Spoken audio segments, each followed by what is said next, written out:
Hi hello மக்களே, நம்ம இப்போ எங்கே வந்திருக்கோம்னா ஒரு அழகான ஒரு இயற்கையான இடத்துக்கு தான் வந்திருக்கோம். நம்ம வீடு கிரகப்பிரவேசம் பண்ணப்போ அங்கே மாலை பூ இதெல்லாம் நிறையா வச்சு பண்ணணும். அந்த பூ மாலை எல்லாமே வந்து இல்லை கிணத்துலையோ இல்லை மாதிரி ஓடுற தண்ணியிலையோ தான் விட சொன்னாங்க. அதனால் நம்ம அதையெல்லாம் எடுத்துகிட்டு வந்திருந்தோம். இந்த ஆறு வந்து எங்கே இருக்குன்னா பொள்ளாச்சியில் அம்பராம்பாளையத்தில் இருக்குது. இந்த ஆறு பேர் வந்து அம்பராம்பாளைய ஆறுன்னு சொல்லுவாங்க.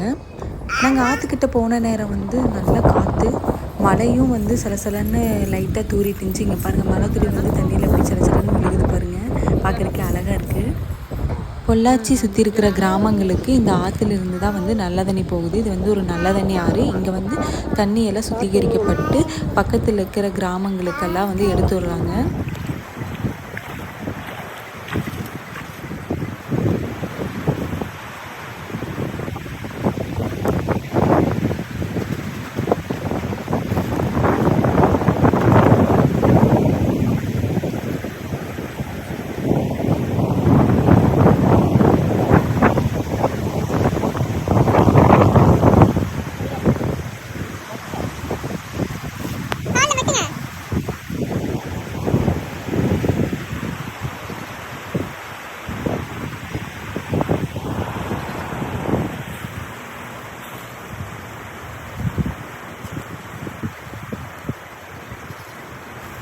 ஆறு சுற்றியும் தோப்பாக இருந்தனால காற்று விசு விசுன்னு ரொம்ப அடிச்சிட்டு இருந்துச்சு.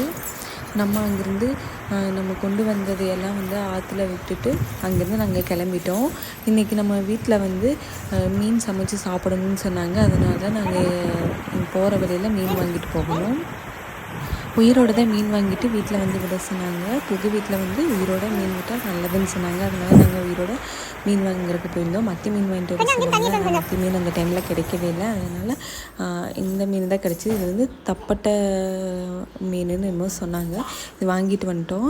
இது வாங்கிட்டு வந்துட்டு இதை வந்து தட்டில் வச்சு நம்ம வீட்டுக்குள்ளே நீந்து விட்டோம். நம்ம நினச்சிட்டு இருந்தோம்ல, மீன் வந்து தண்ணியிலேருந்து வெளியே எடுத்தாலே செத்துடணும். ஆனால் இந்த மீன் வந்து 2 நாள் உயிரோடு இருக்குமா. 2 நிமிஷம் நீந்த விட்டோம். அதுக்கப்புறம் வந்து இதை க்ளீன் பண்ணுறதுக்கு கொடுத்து விட்டுட்டோம். இந்த வீடியோ உங்களுக்கு பிடிச்சிருந்துச்சின்னா லைக் பண்ணுங்கள். தேங்க்ஸ் ஃபார் வாட்சிங். தட்டா.